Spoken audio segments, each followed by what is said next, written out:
Hola, ¿qué tal? Buenos días. Estamos en nuestro tercer día de la 14ª Semana de la Cultura Digital que les presenta el Laboratorio Aula Multimedia de CECAD, la Coordinación de Educación Continua y a Distancia de la UAM Xochimilco. Entonces, pues como ya está siendo tradición y costumbre, en esta Semana de la Cultura Digital estamos presentando a excelentes conferencistas que nos van a hablar precisamente de los cambios que se están produciendo en los campos culturales, en los campos sociales, a raíz del uso de la nueva tecnología digital.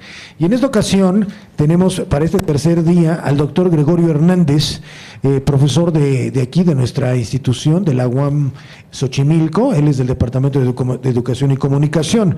Gregorio Hernández es doctor en Lengua y Cultura Escrita por la Universidad de California en Berkeley, maestro en Ciencias de la Educación por el CIMBESTAB, el DIE CIMBESTAB, sociólogo de la Facultad de Ciencias Políticas de la UNAM.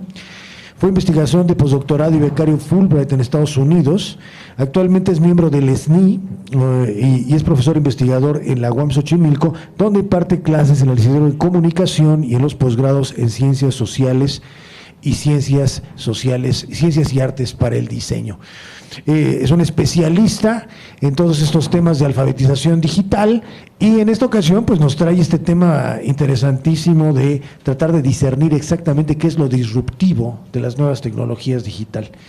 Entonces, pues Gregorio, pues tienes aquí el escenario. Como te digo, tenemos una audiencia bastante amplia allá afuera y pues viene de ahí.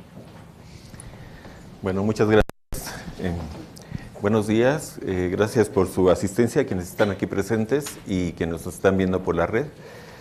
Realmente yo voy a hacer una plática, un tipo clase, como si fuera una clase en la universidad, y está dirigido pues a un público amplio, no especializado necesariamente, y a diferencia de lo que acostumbro abordar y acostumbramos a abordar los académicos que estamos en el campo de las ciencias sociales, hoy me quiero enfocar un poco más en cuestiones técnicas, más que sociológicas, políticas. Sí se va a tocar, pero hay una parte que me interesa técnica porque estamos hablando de tecnologías digitales. Este tema surge de mi propia curiosidad personal que he tenido toda mi vida por saber cómo funcionan las cosas. Fui uno de esos niños que desarmaban las licuadoras, los radios, los coches, para saber cómo eran por dentro y cómo funcionaban. Entonces yo también me pregunté qué son las tecnologías digitales, ¿no? Y cómo funcionan. Les platico que durante 5 o 6 años yo viví en una parte de Estados Unidos que se llama el área de la Bahía de California, en donde se sitúa también la Universidad de Berkeley, que es donde estudié el doctorado. Ese es el edificio de la Campanile, famoso. Al fondo se ve el puente Golden Gate. Bueno, en esta área de la bahía de San Francisco, que está en el norte de California, se ubica la península de San Francisco. De este lado está la ciudad de Berkeley, Oakland, y en la punta sur de la bahía está la ciudad de San José. En toda esta zona es lo que se conoce también como el Valle del Silicón o Silicon Valley, que se puede decir que es la meca de las nuevas tecnologías digitales. Es la zona donde se ubican las plantas matrices de las grandes empresas de la informática y la computación, como Apple, Facebook, Google, incluso Uber, Pinterest, todas las aplicaciones que usamos, Java, Oracle, etcétera, etcétera. Y bueno, desde que estuve yo ahí viviendo, me preguntaba, bueno, ¿qué es esto, no? ¿Qué está pasando aquí? ¿Por qué hay todo este despliegue de empresas grandes en esta zona? ¿Y por qué es una zona tan especialmente rica económicamente, al grado que a mis compañeros europeos les parecía una zona demasiado rica comparado con sus propios países? Bueno, una de las cosas que yo vi y viví cuando estaba ya como estudiante, pues fue leer muchísimo material y abordar en las clases la temática del futuro del capitalismo o el futuro de la sociedad. Y hay particularmente 2 textos que me llamaron la atención, el de Peter Drucker, que es considerado un gurú de la administración. Hay un libro que se llama La sociedad postcapitalista, donde él dice que en el futuro la sociedad no se dividirá en capitalistas y trabajadores, sino en trabajadores del conocimiento con una educación alta y especializada y trabajadores de servicios, básicamente gente sin educación o con poca educación y pocas habilidades. Por otro lado, uno de los profesores que actualmente es profesor allí en Berkeley, Robert Reich, él fue secretario del Trabajo en la administración de Bill Clinton, y él escribió este libro, The Work of Nations, el trabajo o el funcionamiento de las naciones, donde anticipa que en el futuro todo el mundo del empleo se dividirá en solo 3 categorías que él llama servicios de producción rutinaria, servicios personales y servicios de análisis simbólico. ¿Sí? La diferencia entre los 2 primeros y el tercero es que quienes trabajan realmente en la producción y creación de ideas, de conocimientos y de infraestructura creadora de conocimiento y creadora de información son quienes están en el campo del análisis simbólico.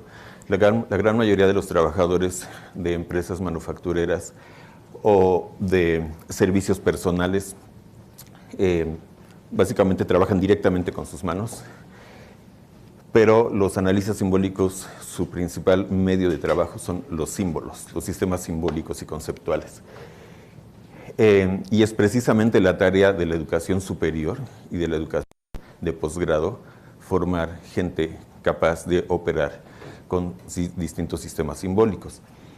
Otro libro interesante que conocí en ese entonces fue el de La trampa de la globalización, de unos autores alemanes, donde ellos anticipaban que en el futuro la sociedad se dividiría en 2 grandes sectores, la llamaban la sociedad 2080, y la tesis básica era que para funcionar la economía solo se requerirá el 20% del personal, que son la gente altamente especializada y capacitada, y el 80% básicamente será gente redundante en el sistema económico. ¿Sí?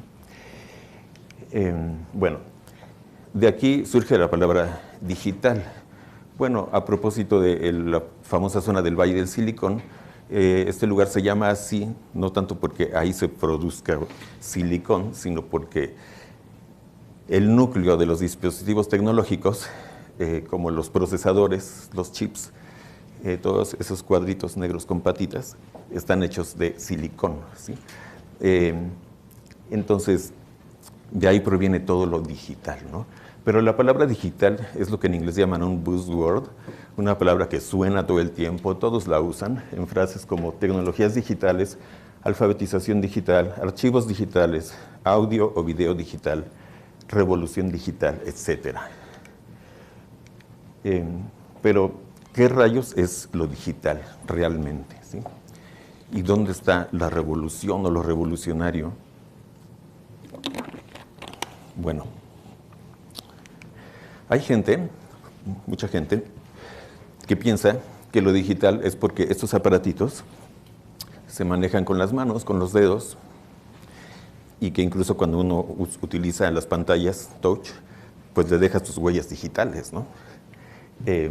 Entonces, hay una asociación entre la palabra digital y dedos y huellas digitales. Y bueno, para nada, eso es lo que significa lo digital, ¿no? Para explicar esto voy a abordar tres grandes temas. La idea de la información, lo digital y la idea de la revolución digital. ¿Sí? Pasemos con la información. Bueno, hay una larga historia de la humanidad en relación con la producción y manejo y comunicación de información. Es equivalente a la odisea que la humanidad ha realizado en relación con la energía. ¿Sí? En las épocas prehistóricas, los humanos obtenían la energía de su propio cuerpo, sus propios brazos y piernas y espaldas eran la fuente de energía para realizar trabajos.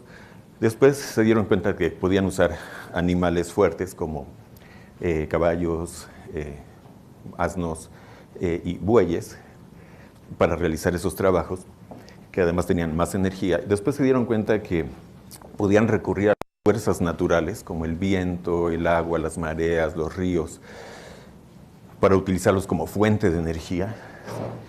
Y finalmente, después de miles de años, llegamos al control y uso del átomo como fuente de energía, es decir, la energía atómica, que es la más poderosa que se conoce hasta la fecha. Bueno, un equivalente ocurre en relación con la información. El gran problema, digamos, científico-tecnológico es cómo extraer energía o cómo extraer información y manipularla para nuestros fines y a nuestra manera, ¿sí? Entonces, en el terreno de la información, bueno, los humanos, se dice que el Homo sapiens existe aquí desde hace 200 o 300 mil años. En ese entonces ya existía el lenguaje hablado, ¿sí? Pero cuando trataban de dejar mensajes para personas que no estaban en ese sitio o que no estaban en ese tiempo, lo primero que se utilizó pues, fueron las pinturas rupestres, que es una forma de representación analógica de la realidad, ¿sí? Si querían decir, salimos a cazar mamuts, pues dibujaban en unas paredes hombrecitos cazando mamuts, ¿sí? Después, muchos años después, hace aproximadamente 5,000 años, se inventó por primera vez la escritura, la palabra escrita, en la antigua Fenicia, lo que ahora es Irak, la famosa escritura cuneiforme. Y ese fue un invento pero tan importante que los historiadores han dividido la historia de la humanidad en prehistoria e historia a partir de ese hecho. Sí, la historia es a partir de que se inventa la escritura y por lo tanto se puede dejar registro escrito de los sucesos que ocurren a los humanos, ¿sí?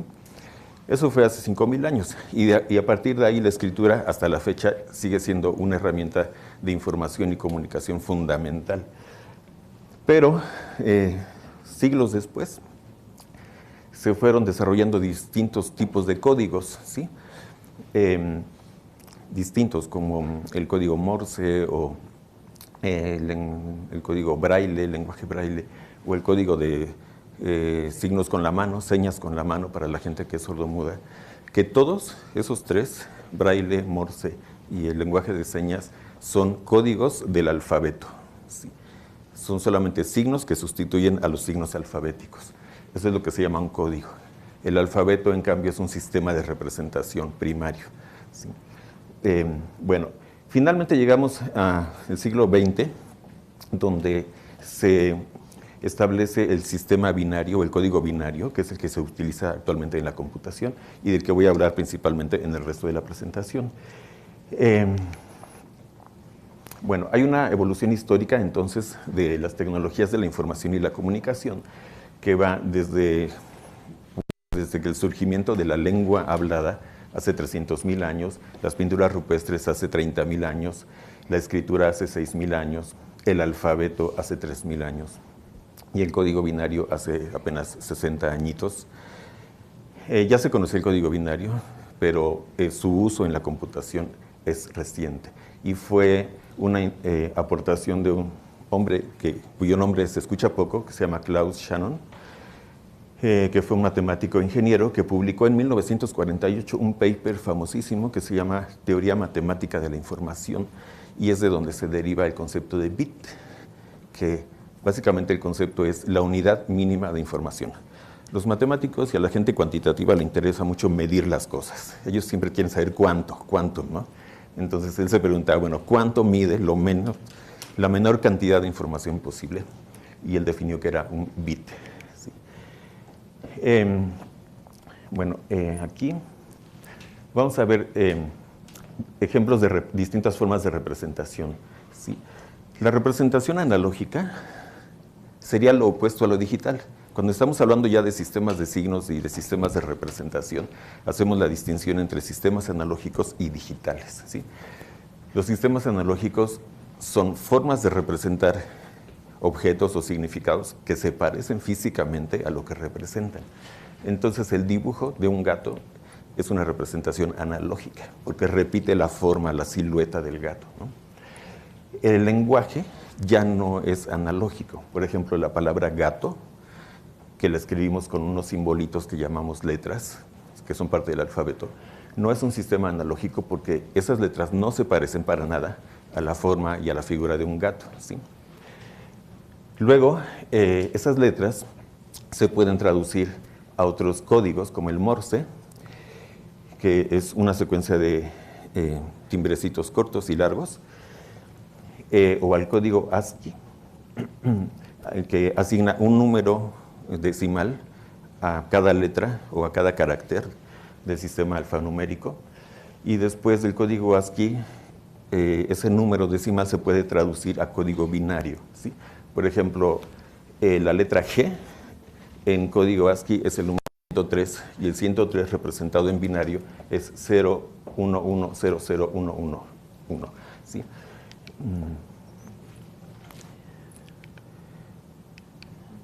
Bueno, ahí debería haberse oído el código Morse, pero no se escuchó.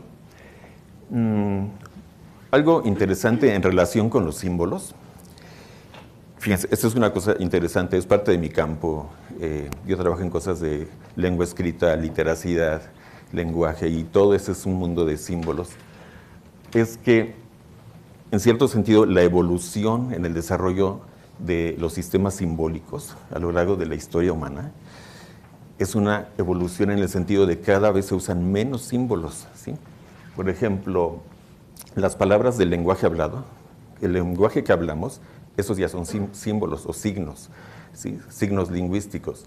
La cantidad de elementos o palabras que constituyen el léxico de toda una lengua son cientos de miles, ¿sí?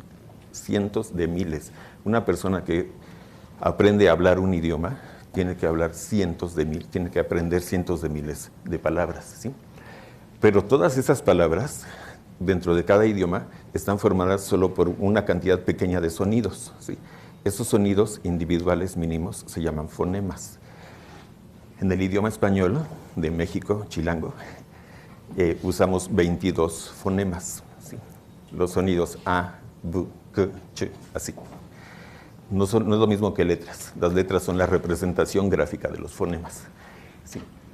En el inglés de Estados Unidos hay 44 fonemas. Por eso nos cuesta tanto trabajo pronunciarlo bien.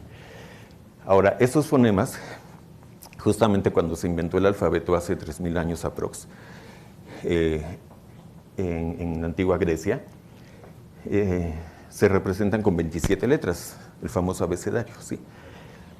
Después, esas letras, bueno, usamos dígitos, el sistema numérico decimal, que tiene 10 elementos, del 0 al 9, son 10, son los 10 símbolos con los que a través del código ASCII o del código binario representamos esas letras, ¿sí?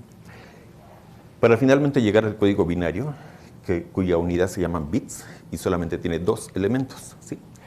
Entonces, de cientos de miles de elementos pasamos solo a 2, que son 0 y 1, ¿no? Esa es parte de la magia y de la revolución digital, ¿sí? Ahora, parte de la magia también es que el alfabeto representa solo la lengua. Esto es lengua escrita, representación de la lengua hablada. Pero los dígitos representan todo. Esa es parte de la magia y de la revolución digital, que permiten representar todo, objetos, cosas, procesos, en fin, vamos a ver cómo se da esto, ¿sí? Pasemos entonces justo al concepto de lo digital, ¿sí? Voy a saltarme un poco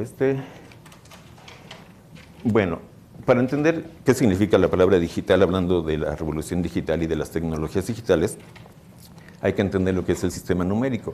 Nosotros usamos de manera natural, cotidiana, y en las escuelas nos enseñan el sistema numérico decimal, que tiene números del 0, 1, 2, 3, 4, 5, 6, 7, 8 y 9, 10 elementos.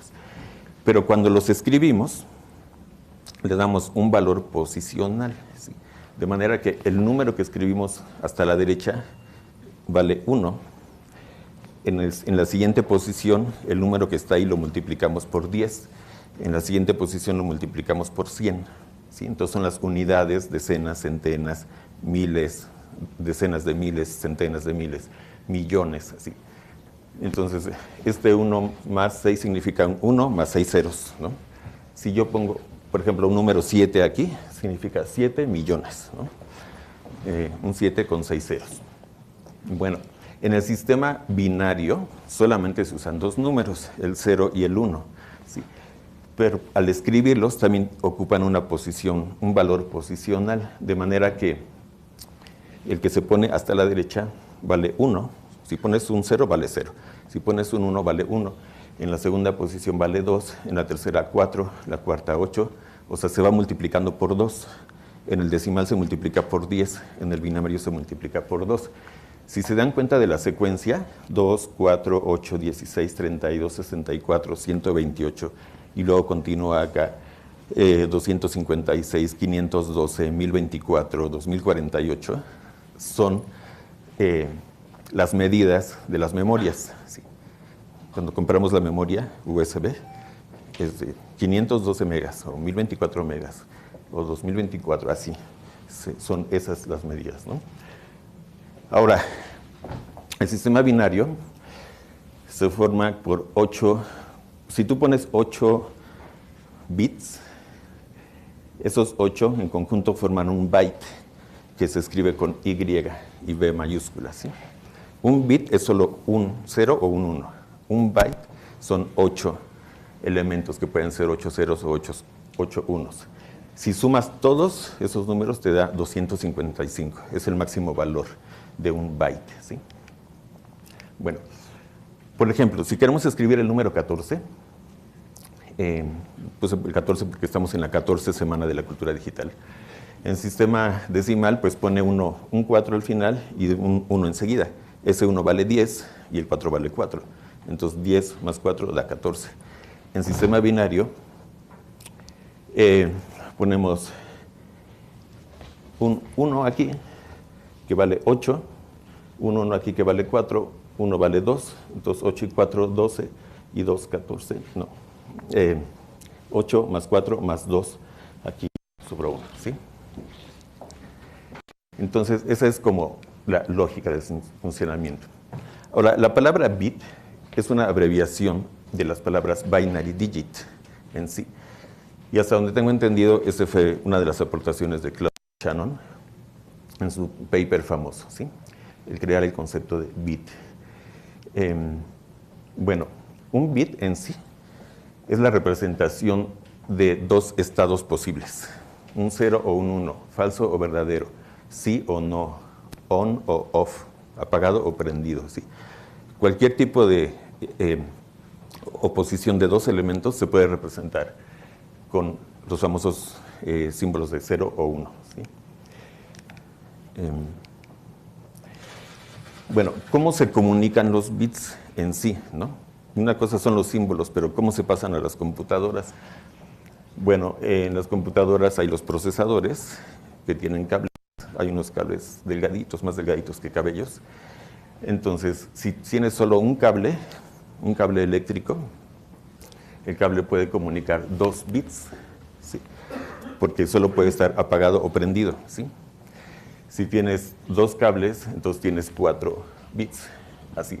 Entre más cables tengas, tienes posibilidad de comunicar más bits, ¿no? De manera que si tienes 32 cables, por ejemplo, ya puedes comunicar o almacenar más de 4 billones de bits. Si han oído que los procesadores, por ejemplo, ahora de las computadoras, son de 32 bits o 64 bits, ¿sí? Por ejemplo, yo tengo una laptop que es de 64 bits. Entonces, entre más grande sea eso, tiene más capacidad de procesar información.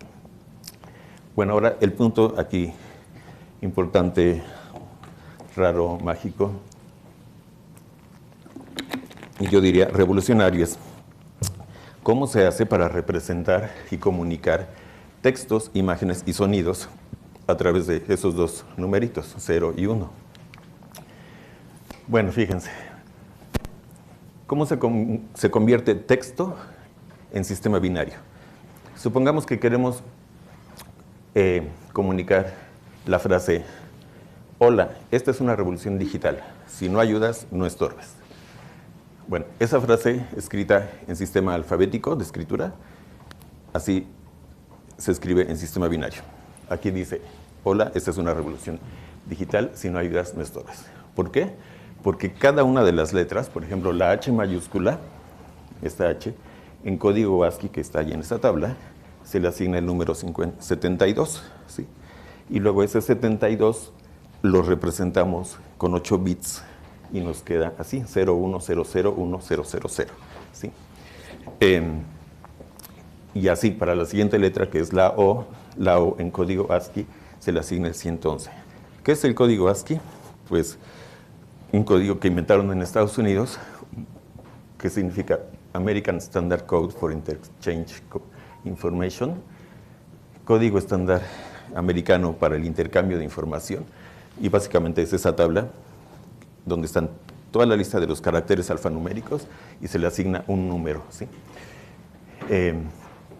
Entonces, las letras no pasan directamente por los procesadores, sino que se convierten a código binario, que son más que ceros y unos.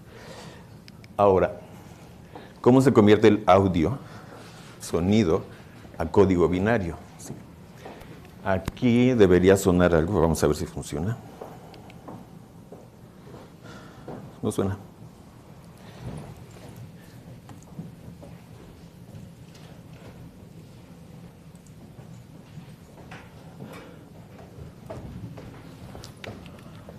Sí. A ver. No ayudas. Va. Hola. Esta es una revolución digital. Si no ayudas, no estorbes. Bueno, puse el sonido para mostrar que el punto de partida es sonido, ¿sí? Sonido, no letras, sino sonido. Cuando hablamos, producimos sonido. El sonido físicamente es simplemente ondulaciones del aire o cambios en la presión del aire, ¿sí? Uno saca aire y eso mueve, es como aventar una piedrita en el agua, produce ondulaciones, pero en el aire, ¿sí? Esas ondulaciones, si tú esas palabras las grabas con una grabadora digital, con un celular o una grabadorcita digital, y bajas, abres el archivo en una computadora, te va a dar una gráfica como esta, ¿sí? Esa gráfica es una representación analógica todavía, porque se parece en sí a las ondulaciones del aire, ¿sí? que se producen con el sonido.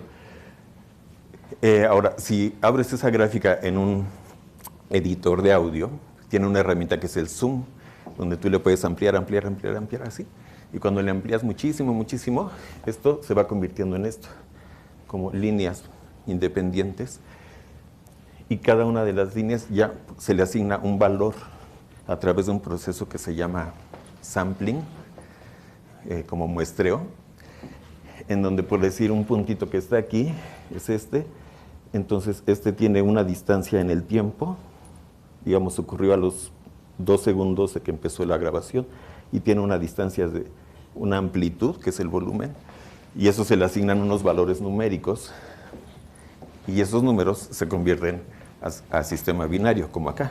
Aquí ya son ceros y unos para cada uno de los puntitos de la muestra, ¿sí?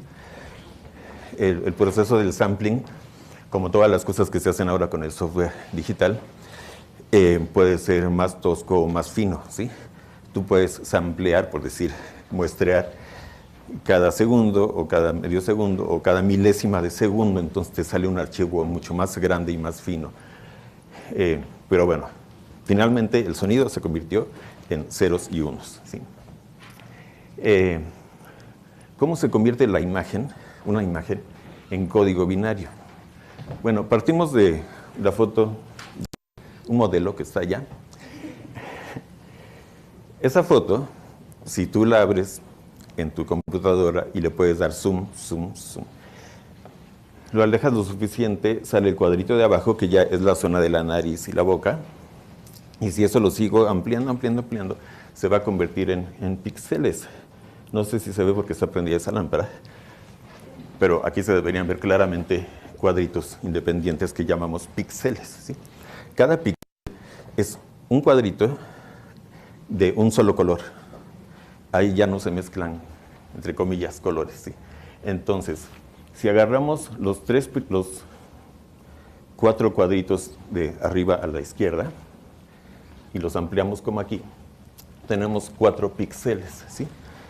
Cada píxel se le asigna un valor en un sistema que se llama RGB, que significa Red, Green and Blue, rojo, verde y azul, y la combinación de estos tres colores en distinto porcentaje te produce ese color exactamente, ¿no?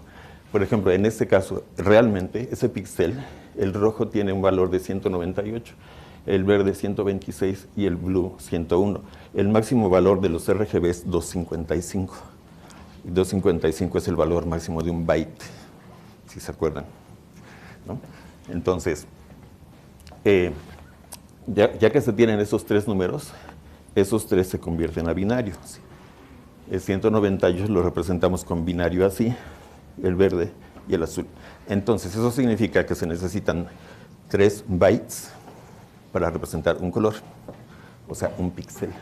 La palabra píxel, a su vez,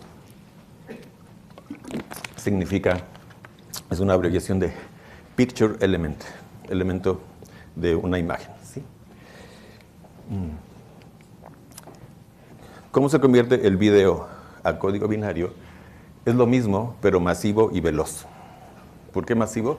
Porque un video o una película no es otra cosa que es una secuencia larga de imágenes fijas que se están pasando sobre el mismo espacio a una velocidad determinada.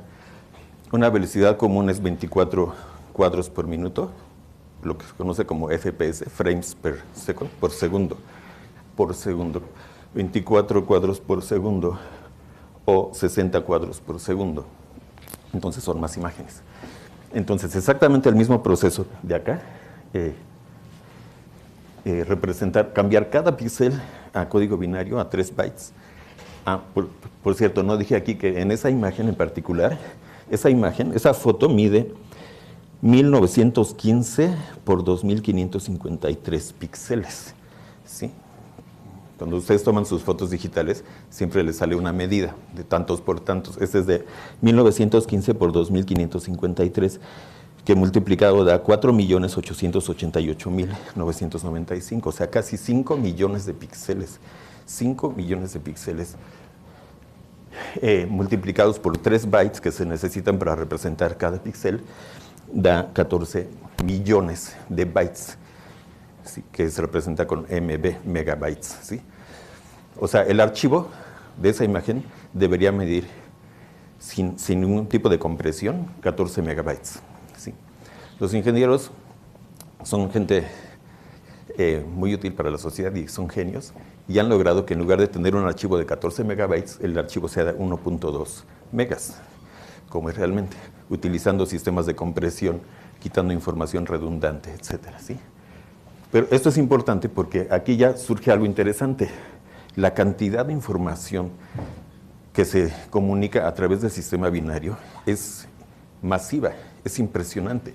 Para una sola foto estamos hablando de 5 millones de píxeles, ¿sí? Ahora imagínense en un video que no tiene una, ni 10, ni 100, sino cientos o miles de fotografías que tienen que ir corriendo a una velocidad razonable para que eso parezca video. Y cada una se tiene que procesar con sus respectivos millones de píxeles y de bytes, ¿sí? Bueno, ¿cómo se representa un objeto de 3 dimensiones en código binario? Bueno, esto es algo muy parecido. Aquí lo que se hace, los procesadores gráficos de 3D, como un programa que se llama Blender, lo que hacen es crear algo que se llama mallas o meshes, que es un objeto de tercera dimensión de forma completamente irregular, vamos a decir. Se le pone como una malla que está formada por formas geométricas, que pueden ser triángulos o rectángulos, y esos se descomponen en elementos como puntos, filos y caras, ¿sí? Y esos ya son formas geométricas, y las formas geométricas se convierten a números, ¿sí?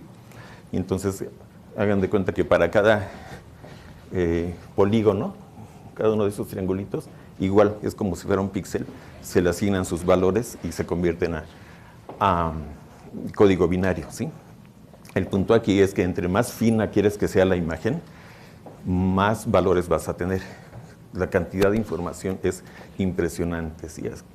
Aquí ya estamos hablando de trillones de bytes, ¿sí? Por eso los archivos de imagen 3D o los archivos de videos se miden en gigabytes o más, ¿no?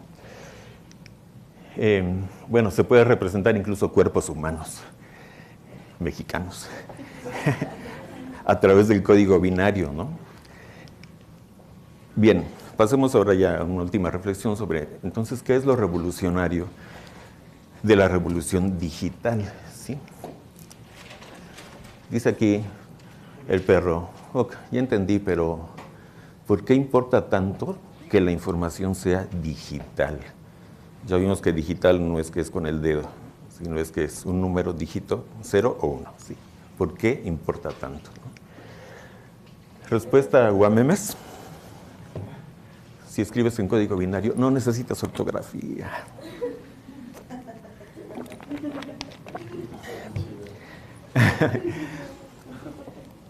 Bueno, debo decirles que yo, entre otras cosas, soy autor de memes, que a veces subo a Guamemes, porque lo considero un género fundamental y hay gente de aquí que no, o sea, la gente en la academia está instalada en las obras de Hegel y Marx.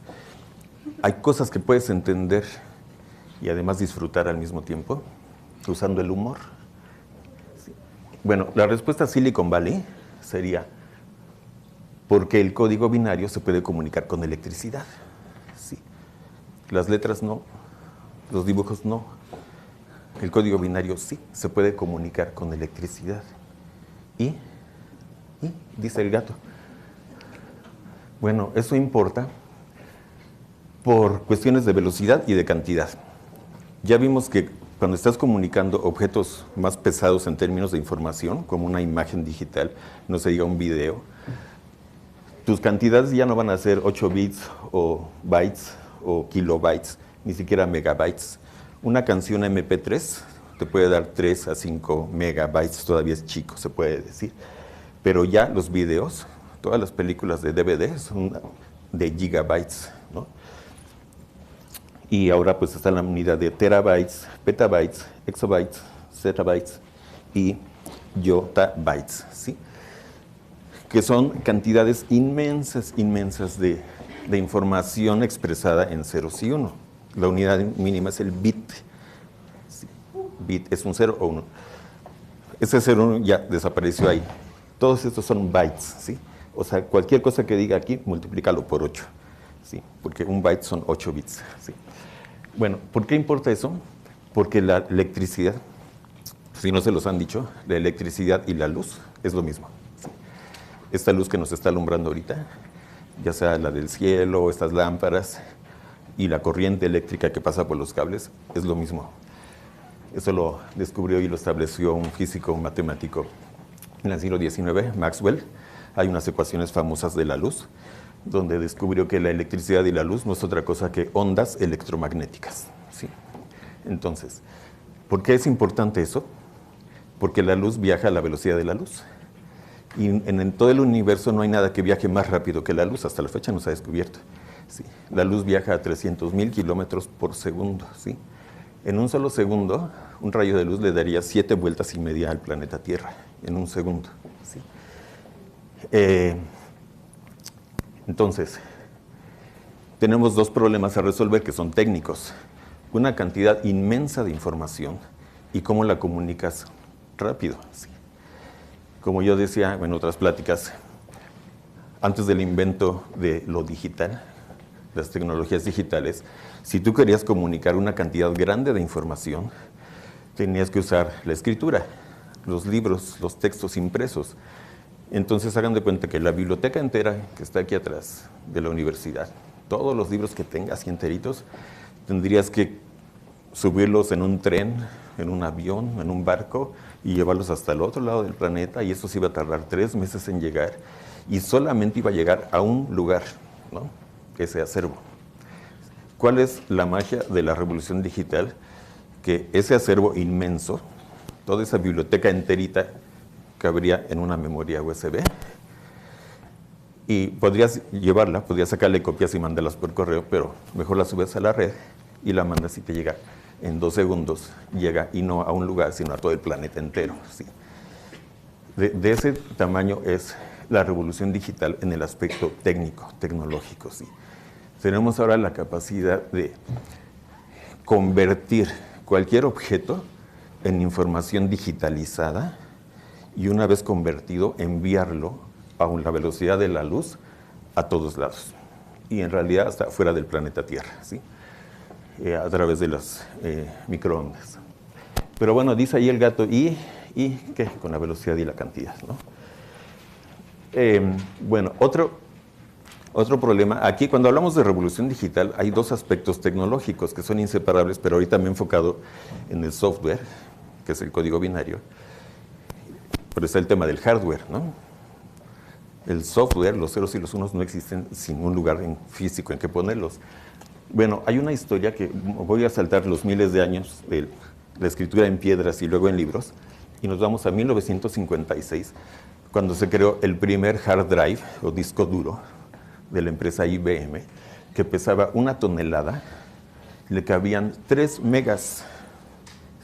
3 megas es una canción MP3 chica, ¿sí? O sea, pues las canciones de 4 o 5 no cabía ahí, ¿sí?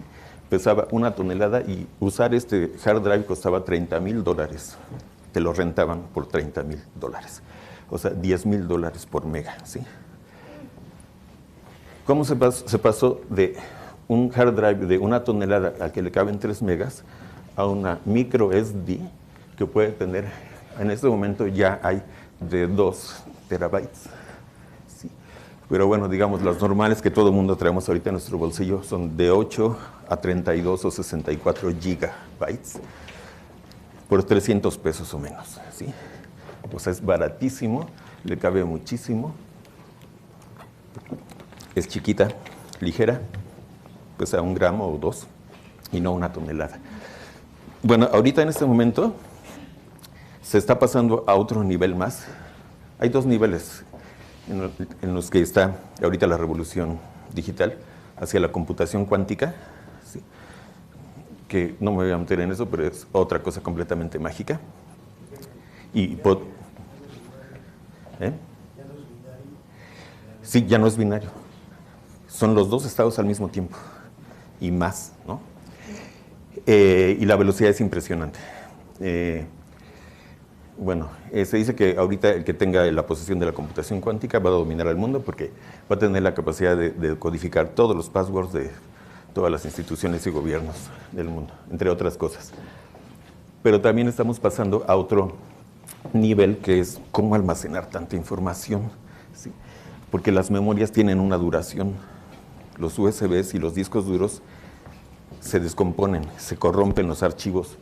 Dice aquí a los 5 años, más o menos. Me consta porque a mí ya se me han arruinado varios discos duros y memorias USB. ¿Cómo hacemos para que toda esa cantidad de información importante dure más tiempo? Ahorita se está pasando a algo que se llama DNA storage, almacenar información en moléculas de ADN, tal cual. ¿Por qué? Porque se encontró que esa molécula que tenemos todos en los núcleos de cada célula pueden almacenar más información que las memorias más grandes que existen, ¿sí? Y dura cientos o miles de años.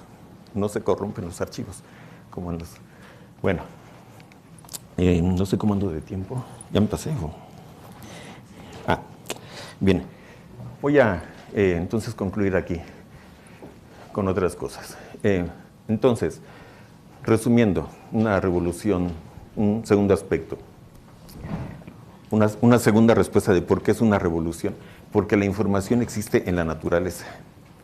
Hasta ahora seguimos pensando que tener acceso a la información es tener acceso a documentos, ya sean físicos o virtuales, archivos, a bases de datos, etcétera. Y no, lo que se ha encontrado, y es el concepto en parte que descubrió y inventó Shannon y otros, es que la información ya está en la naturaleza, en el universo en sí. Cada cosa del universo que existe, las galaxias, los planetas, el sistema solar, y todo lo que es la vida, los organismos vivos, desde las bacterias hasta un ser humano, es la materialización, por decirlo así, de un archivo informático inmenso, ¿sí? De hecho, la molécula del ADN es un instructivo, así, es un libro, es un texto que dice las instrucciones para crear un cuerpo humano entero. ¿Sí? Entonces, lo que se está haciendo ahorita es descubriendo cómo sacar esa información. Por eso, al principio decía que, así como en la revolución de la energía, de lo que se trata es en encontrar cómo extraer y manipular la energía. En la información ahorita el tema es cómo extraer la información que ya está ahí y manipularla, ¿sí? Entonces, lo que se ha encontrado es que esa información que está en la naturaleza, que está inscrita ya en las cosas de la naturaleza, en las flores, en las plantas, es masiva, ¿sí? En ese cuadrito de los terabytes y zettabytes, etcétera, es de ese tamaño, ¿sí? ¿Por qué una hojita, una ramita de pasto es como es? Porque las células que lo componen se autoorganizan, ¿sí? Solitas toman la decisión de organizarse de esa manera para tomar esa forma, ese color, esa textura, ese tamaño, ese peso, ese aroma, ¿sí? Cada cosa que estoy diciendo es una dimensión de información, es una capa de información, ¿no? Entonces, es una información masiva, lo que se llama Big Data, ¿sí? Hay que extraerla, codificarla y comunicarla, ¿sí? ¿Cómo así? Dice el gato. Sí, tú mismo eres información, ¿sí? Tal cual. Tan es así que, digamos, los padres, cuando dan hijos, se parecen, porque le están pasando la información, ¿sí? Bueno, ¿y para qué? ¿Para qué queremos extraer, codificar y comunicar información? Dice el gato. Bueno, aquí hay unas respuestas. La principal es para hackear la realidad, se dice ahorita, ¿sí? Ya no es hackear archivos y bases de datos solamente, sino hackear la realidad tal cual, ¿no? Por ejemplo, entender el cerebro. ¿Qué es y cómo funciona el cerebro humano? Eso se está comprendiendo más por la vía de la computación que por la vía de las neurociencias. Porque cuando tú diseñas algo, cuando quieres crear un aparato que funcione y que imite el funcionamiento de la naturaleza, estás descubriendo cosas. Es una forma de producir conocimiento que es muy despreciada aquí en la academia, y eso yo lo critico mucho. Sí, aquí te dicen, aquí no vas a hacer diseños, ¿no? A eso le llaman investigación aplicada. Aquí es investigación pura, básica. No, cuando diseñas un aparato, una máquina o una solución, estás produciendo conocimiento, ¿sí? Y eso es lo que hacen en el primer mundo, básicamente. ¿Para qué queremos hackear la realidad? Para entender y manipular la vida misma, ¿sí? Ahorita ya se está trabajando en la edición genética, ¿sí? El código genético es un texto, lo han impreso, es como de aquí, todo este estrado lleno de libros, así, a esta altura, así. Todas las 4 letras del código genético. Entonces se le cambia, como entrar a un procesador de textos, Word, le cambias una oración, unas letras, y modificas para curar o para otras cosas. El cuerpo entero. No sé si conocen los robots de Boston Dynamics. Si no los conocen, entren a YouTube, Boston Dynamics. Se están creando unos robots increíbles que están imitando el cuerpo humano y de los animales, ¿sí? A nosotros nos parece natural y obvio. Por ejemplo, cuando alguien nos empuja o vamos caminando y nos tropezamos, nos desbalanceamos, pero nuestro cuerpo hace algo para no caerse. Bueno, imitar eso, ha costado un trabajar, pero ya lo hicieron. Ya, pueden empujar, darle una patada así al robot y se desbalancea y se vuelve a parar, ¿no? El universo entero, ¿no? Ahora dicen los astrofísicos que el universo entero es un holograma. ¿Y qué es un holograma? Pues un archivo inmenso de ceros y unos, ¿no? Y que nosotros realmente somos una representación digital, ¿no? Como dice en la película de La Matrix, entre muchas otras cosas. Bueno, en fin. Entonces, la revolución digital, a mi juicio, es tan importante que nos está llevando realmente ya a otras dimensiones de acción sobre el mundo de la naturaleza y el universo.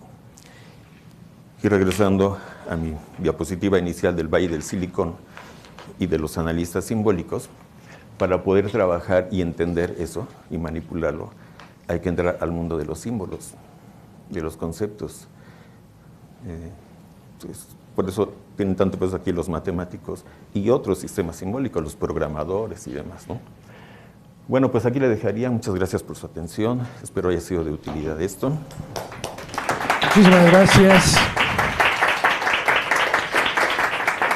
Muchísimas gracias, Gregorio, por tu conferencia magistral, realmente, fue una conferencia magistral. Pero pues no sé si quieras que abramos un espacio para interactuar con el público aquí presente y eventualmente si hay alguna pregunta allá afuera, pues también ponerla aquí sobre la mesa.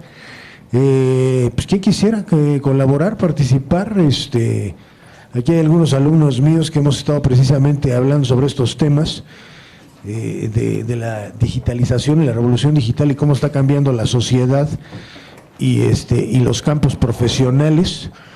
A ver, Amin. Hola. Una pregunta sobre el asunto de lo último que dijo de que somos información y que pues por eso se traspasan rasgos de los padres a los hijos.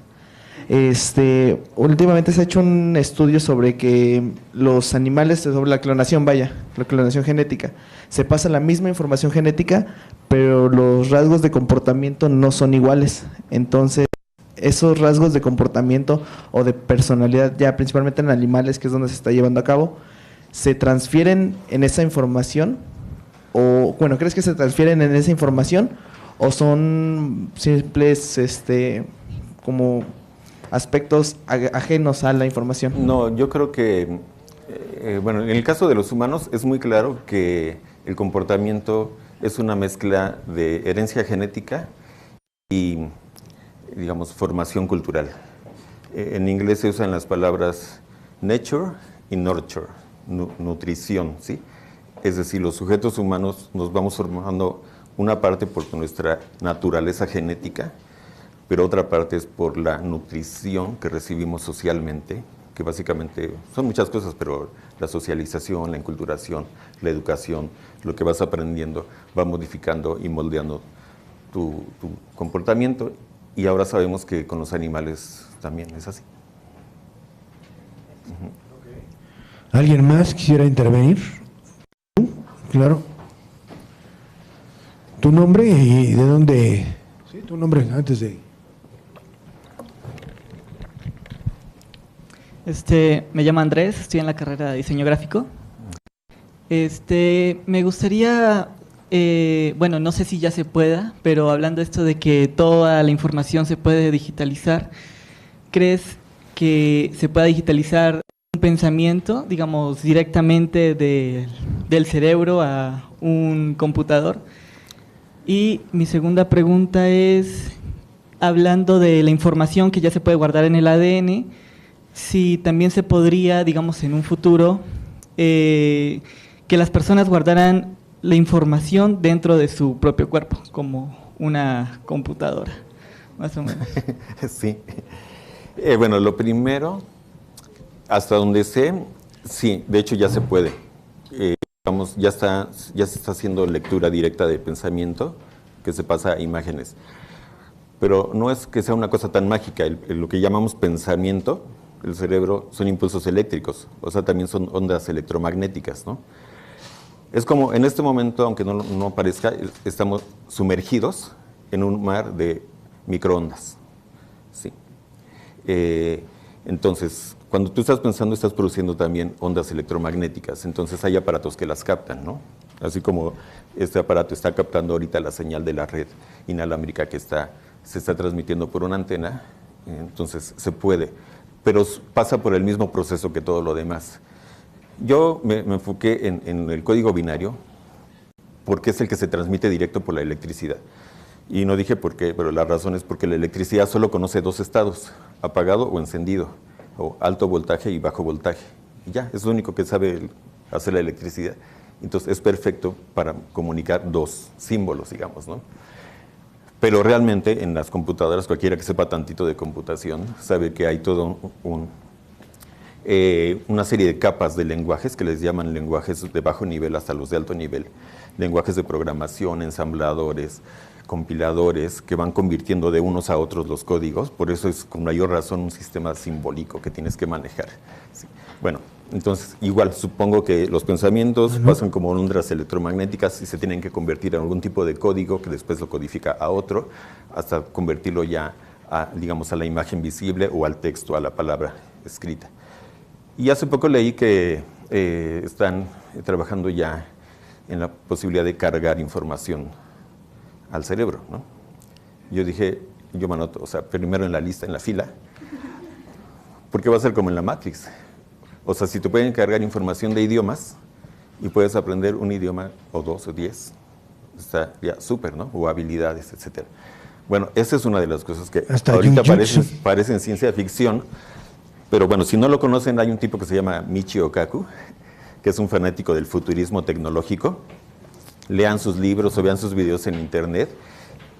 Él es un profesor de física en la Universidad de Nueva York y ha entrevistado... ¿Por qué no ponemos el nombre aquí? Para que lo puedan tomar.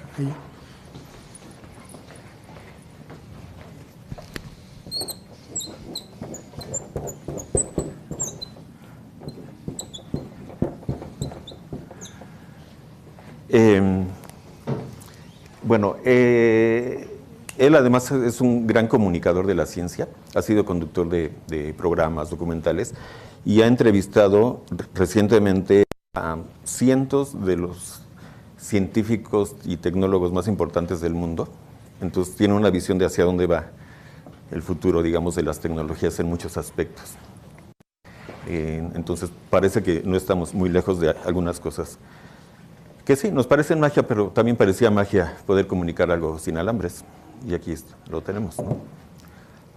Parecía magia cuando había un programa en la televisión que se llamaba Los Supersónicos, que trajeran un aparatito y vieran en video a la otra persona con la que están hablando. Y ahí está, ¿no?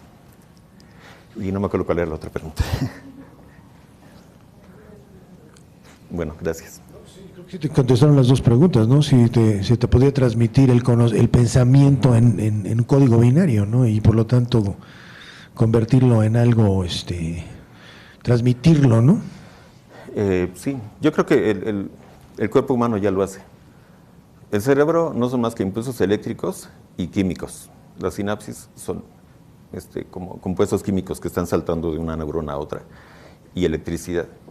Y nuestro cuerpo convierte eso a signos, que es el lenguaje. Estas palabras, la palabra es un signo, ya es un símbolo, ¿no? Es un sistema simbólico. Oye, ¿y alguna otra pregunta? ¿No? Pues a mí me gustaría que sí nos pudieras dar tu postura respecto a esto de hackear la realidad y hackear el cerebro humano, ¿no? Y la capacidad que vamos a tener precisamente a través de la inteligencia artificial, precisamente de hackear al ser humano, al punto, ¿no? Y esto lo dice Yuval Harari, uno de los autores que estamos leyendo aquí en el TID, ¿no? De que podamos, digamos, hackear al ser humano a partir de la información biológica que se tiene y en esa medida manipular a través de ciertas agencias como pueden ser las corporaciones o el propio Estado, los gobiernos, ¿no?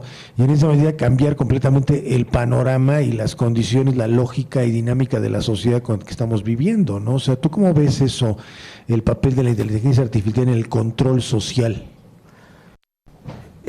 Bueno, hasta hace poco yo no me había metido mucho a estos temas porque pues siempre he estado en las redes sociales, pero viéndolo ya con más detenimiento, por un lado sí estamos ya en la frontera tecnológica de hacer ese tipo de cosas. Sí. Si es ético o inético, esos son debates que se van a estar dando en todos los países. Las normatividades, la legislación que se tenga que establecer para hacer esas cosas, pero además en el terreno político sí. Pero como todos los recursos o todas las formas de poder que han inventado los humanos, desde la máquina de vapor y las máquinas eléctricas, las revoluciones industriales anteriores, siempre han representado la posibilidad para algunos de acumular riqueza y poder político, económico, ¿no? O sea, siempre están los dos lados. Sirve para cosas innovadoras y revolucionarias en la sociedad, pero también siempre se ha dado la posibilidad de que algunos se apoderen de eso y lo utilicen para fines de mayor poder y control social. Que bueno, de eso tratan todas las películas futuristas, distópicas. Es una posibilidad, pero no la veo tan distinta a la realidad que ya estamos viviendo. O sea, ahorita estamos viviendo la novela 1984 de Orwell, ¿sí? Estamos viviendo un mundo feliz de Huxley. Esa es la sociedad actual, una sociedad dividida en castas sociales, súper polarizada entre ultra ricos, que son una minúscula cantidad de gente y una masa enorme de gente marginada, pobre, desplazada, ¿no? Eso ya es, o sea, no tengo que esperarme a que aparezcan los robots y controlen para saber que eso podría pasar, porque ya está pasando, ¿no? Lo que sí puedo decir, y aquí retomo, digamos, el inicio de la presentación.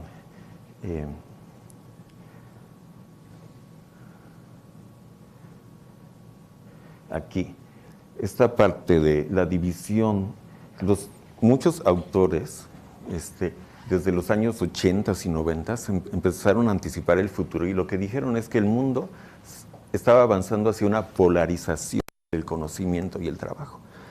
Una polarización que quiere decir que unos poquitos, así como en la acumulación de la riqueza económica, hay unos poquitos que son los 7 personas son dueñas, son más ricos que el 50% de la población mundial. En el conocimiento también. ¿Quiénes son los que tienen la capacidad ahorita de hacer edición genética? Hay un centro en Boston, Estados Unidos, ultra especializado, otro en China, así, 5 o 10 personas y sus estudiantes, ¿no? La robótica, acabo de decir, el de Boston Dynamics, es un grupo, un núcleo académico que está diseñando esos robots en Boston. ¿Qué es lo que me parece más preocupante? Que nuestras universidades, aquí digo que todo nuestro gobierno entero, no tenga ni siquiera una visión de la importancia de la ciencia y la tecnología y la investigación científica y el desarrollo tecnológico, y que se apoye eso, ¿no? Porque eso contribuye a esa polarización, o sea, básicamente nos están dejando como país en este nivel, ser trabajadores rutinarios y de servicios. Servicios es que manejas un taxi, manejas una bicicleta, le cortas el pelo a alguien, etcétera. Puede haber servicios más sofisticados, pero no dejan de ser servicios. Como le hago la edición de su trabajo a una persona que me paga por editarle y ponerle bonito su documento, así. Pero no estamos produciendo con esto, ¿no? Entonces, como en el capitalismo industrial, la riqueza la tienen quienes son los dueños de los medios de producción material. En el capitalismo cognitivo, el poder lo tienen los dueños de los medios de producción del conocimiento y la información, que en este caso abarca 2 cosas, el hardware y el software. Ok. Pues un aplauso, por favor. Con esto damos por terminada esta sesión. Y aquí le estamos dando el reconocimiento al profesor Gregorio Hernández por impartir su conferencia magistral, que es lo revolucionario de la revolución digital en esta 14ª Semana de la Cultura Digital. Muchas gracias. Gracias.